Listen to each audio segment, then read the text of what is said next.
Welcome to the Civic Association's debate, congressional debate.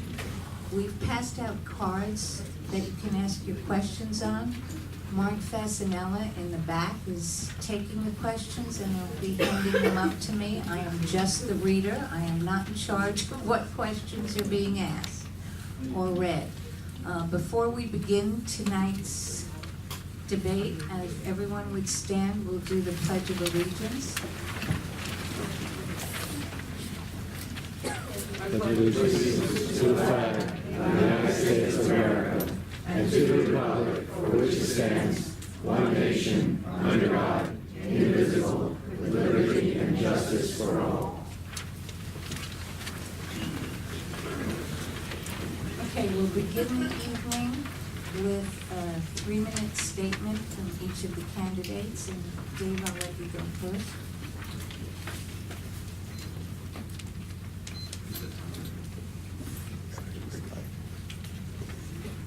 Thank you. Thank you all for having me, and Anna, of course. Can you use the mic, please? Oh, You can take it off. You can take it off. Whatever's easier.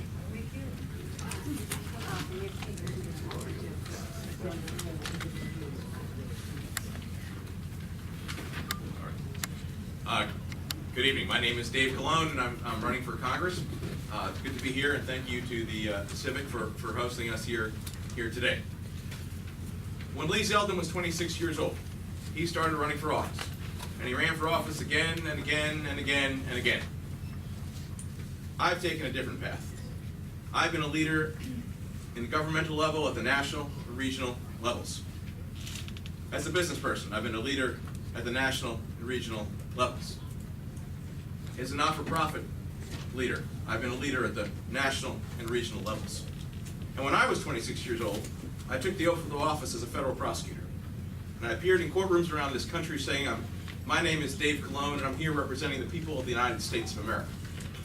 I've done that in courtrooms around the country. I've done that in dealing with foreign governments on behalf of our nation, leading efforts in law enforcement to fight corporate fraud and to help assist in the war on terror. But my story started here in Suffolk County. I grew up here. My parents met here in Suffolk County. My mom's a school teacher, my dad an engineer. And I learned growing up here the value of hard work through seeing their work. I learned the value of our natural environment through living here and playing here and growing up here. And I learned the importance of the values of the Democratic Party: hope, opportunity, fairness. I became a Democrat when I was 18 years old. I went to Yaphank and registered to vote as a Democrat for the first time. I've been involved in our local parties, helping to grow them and build them. I've been involved in our regional party, our county party, and I've been involved in our national party to fight for progressive values. And that's why I was so angry to see what's going on in Washington, to see the Republicans putting women's health care at risk, putting our environment at risk, putting our economy at risk. And the person at the front of that parade, the person who was leading the charge time after time, was our Congressman, Lee Zeldin. And I said, we need to stand up. We need to stand up. And with my background as a national and regional leader when it comes to job creation, with my background as a national and regional leader when it comes to the environment, with my background as a national and regional leader when it comes to pushing back against corporate fraud and fighting back against corporate power, and with my background in working on national security, I'm the right person to take Lee Zeldin on. I have progressive ideas when it comes to job creation, environment, protecting our natural resources, fighting back against corporate fraud and corporate power, and also advancing our national security. I look forward to talking about those here today. Thanks for having us.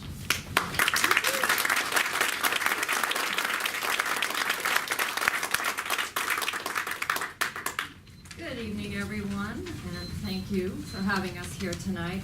I've been called a lot of things, but never a Titan, I don't think. So the Clash of the Titans is an interesting title for this, but it's good to be in Hampton Bays, as always. And many of you know me, and know me as having been your town supervisor for the last 6 years, and for 2 years before that as your councilwoman.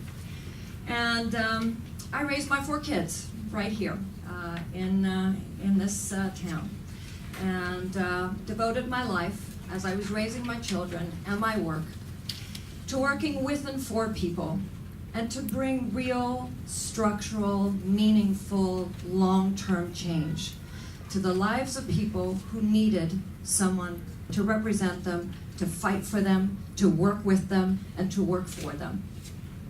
As I was raising my kids out here, I think many of you know, I have my 3 boys and Cress, who joined us some years ago as part of my work as I ran the Bridgehampton Child Care Center. Before that, I had been part of starting Playground School. I wanted to help bring a choice to kids who needed a choice, families who needed a choice, kids and teachers that wanted to teach to their progressive values, to social justice, and with an environment that would work with kids who didn't necessarily function so well in your usual school environment. Then I went on to run the Bridgehampton Child Care Center, and there too, bringing some real change and some real hope for kids who needed early childhood education, who didn't have access to that, who needed a road to college, and for families to have a safe place for their kids to go after school. Then I went back to graduate school, and I worked at the UN as part of that, in the Department of Peacekeeping.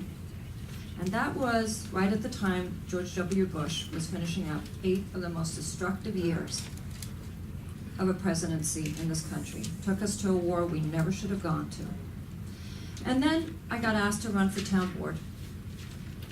Rich Schaefer asked me to run for the town board, and I agreed to do it because, again, I wanted to bring real structural change to a community, and a part of a community that felt that it had not been heard by government before. And as you know, I set about fixing the finances that were in disarray. I set about restructuring government as we knew it in the town of Southampton. I got elected supervisor 2 years later, and then had the honor of being reelected 2 more times after that, all 3 times with 60-40 margins. And my goal was to bring people, not politics, to town hall and make real structural, long-term, well-thought-out change in all the areas of town that needed it. And I too look forward to a great conversation tonight. Thank you.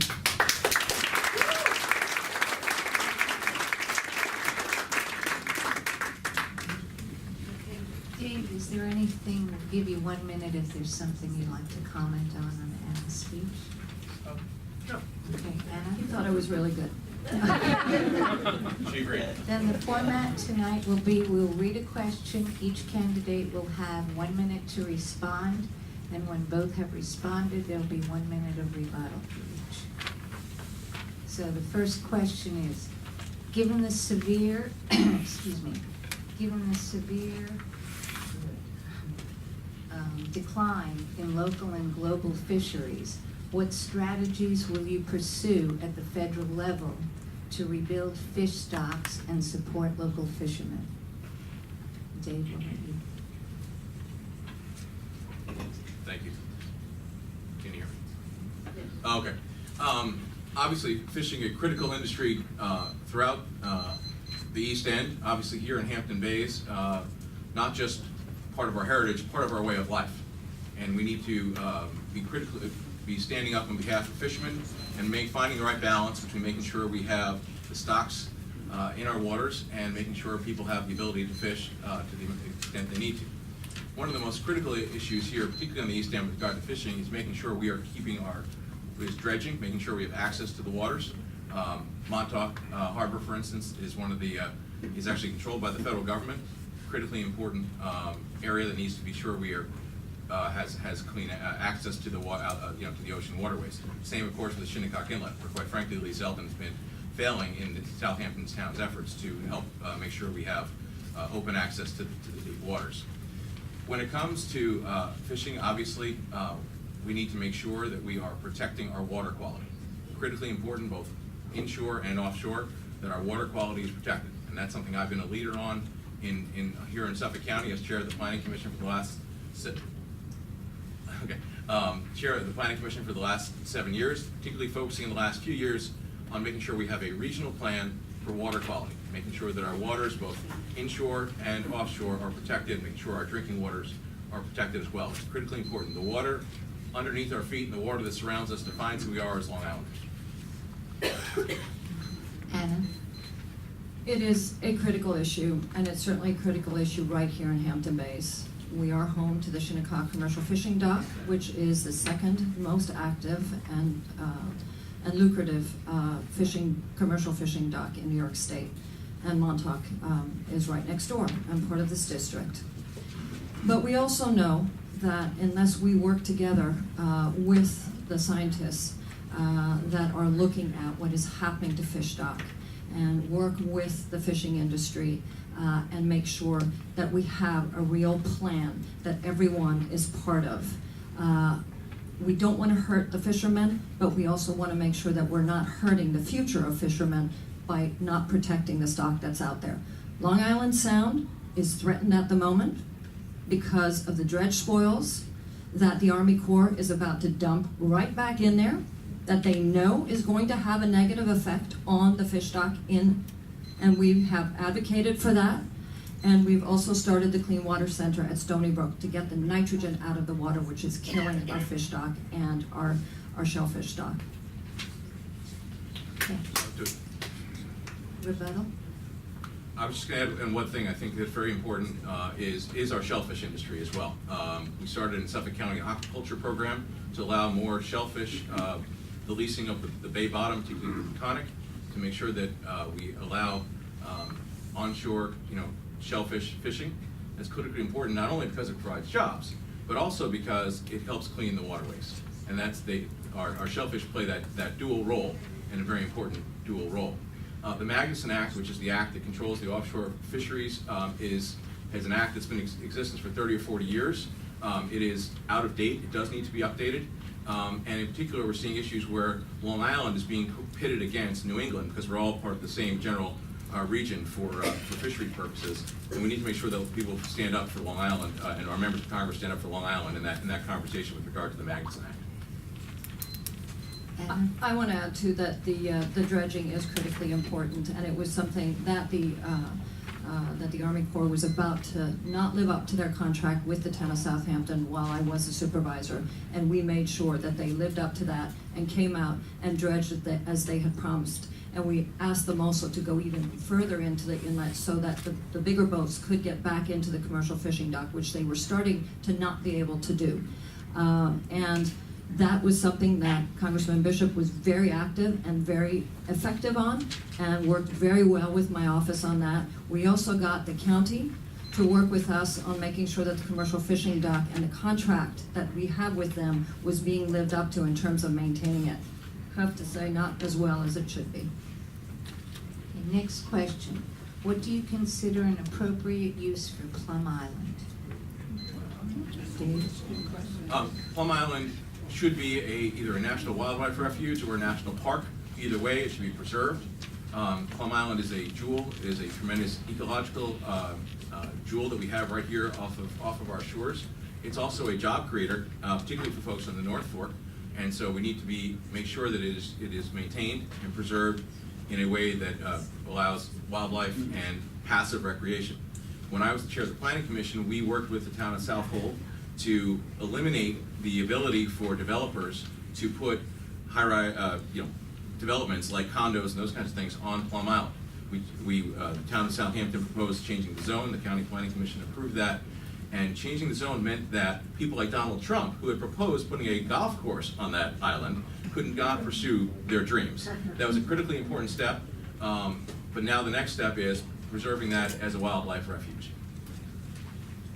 I think it's an issue that we all agree on. It absolutely should be preserved, and I want to congratulate Congressman Steve Israel in our next door district, who has been a leader on that and put together a working group on that. That is a bipartisan group, which is very important in this in order to actually see it done. And Southold Town was very proactive in making sure that the rezoning happened in order to prevent any large development from happening there. It is a critical resource for us, and a lot of very, very good work could come out of the ecology there and preserving it. And It is a fauna and flora place that is unequal to other places, and so there's a lot of science that can be looked at there and learned from there, and we have to allow that to happen going into the future. And I think we all agree that it should absolutely be preserved. And again, I want to congratulate Congressman Steve Israel and the work that he's done there. And of course, I want to thank him for endorsing me while he's at it. But Any rebuttal, Dave? Okay, Anna, anything else? no. You All like right, Plum next Island. question. How can the federal government implement strategies to support local young Will farmers? you remind people to turn off their phones, please? I think you just did that. How can the federal government implement strategies to support local young farmers tied to communities at all income levels? So we have a critically important, obviously, industry in our agricultural industry. It is a job provider. It helps promote our way of life here in eastern Long Island. Supervisor Larry Cantwell from East Hampton and I pulled together a group of young farmers about 2 years ago because we said we need to help support our young farmers, and the age of our farming population was increasing. So we pulled together a group of young farmers. We said, what is it? Why did you become a farmer? What were the impediments? How do we get more people like you to become farmers? As a result of that conversation and the meeting we had in East Hampton Town Hall, we put together a plan that has got state funding to help young farmers get a down payment on all their capital equipment. What the young farmers said to us is, you can start a consulting company with a laptop that might cost $200. But to become a young farmer, you need a tractor, you need irrigation equipment, a hoop house, all that stuff costs tens of thousands of dollars. So we put together a plan and got state funding for it to help provide down payments for young farmers to get into the field. We've now helped over almost 20 new and young farmers get into the field and be able to afford their capital equipment. While I was supervisor, I worked with John Halsey at the Conic Land Trust. He came to me and said, the biggest problem young farmers have in this area is being able to afford the land to farm on. And there is no program in place to make land affordable or to make sure that land is preserved in perpetuity as active cropping farmland.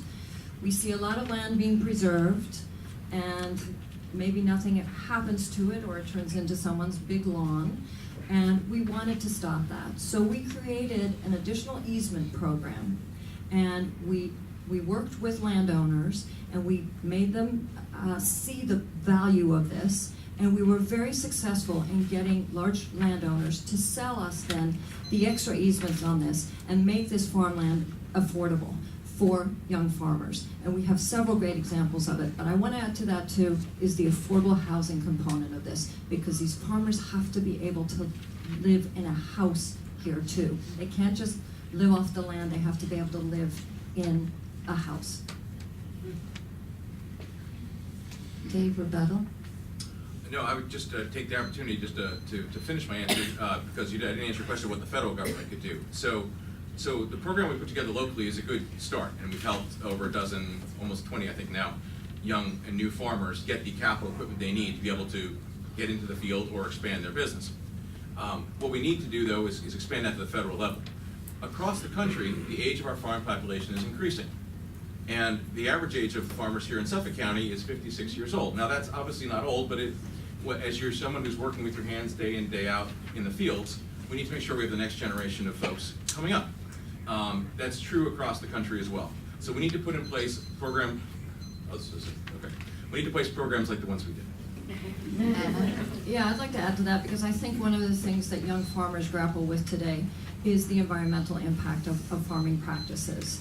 And a lot of young farmers today want to see change, and they want to be part of an environmental movement to make sure that they're also protecting the land that they're farming off of.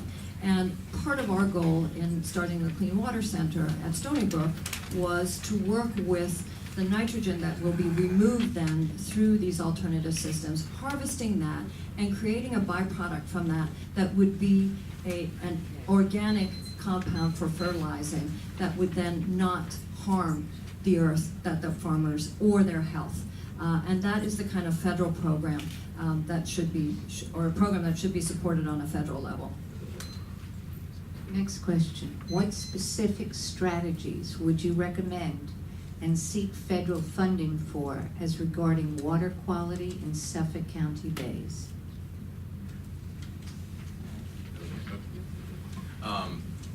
So the federal government was the first entity to really help fund the initial studies on our water quality.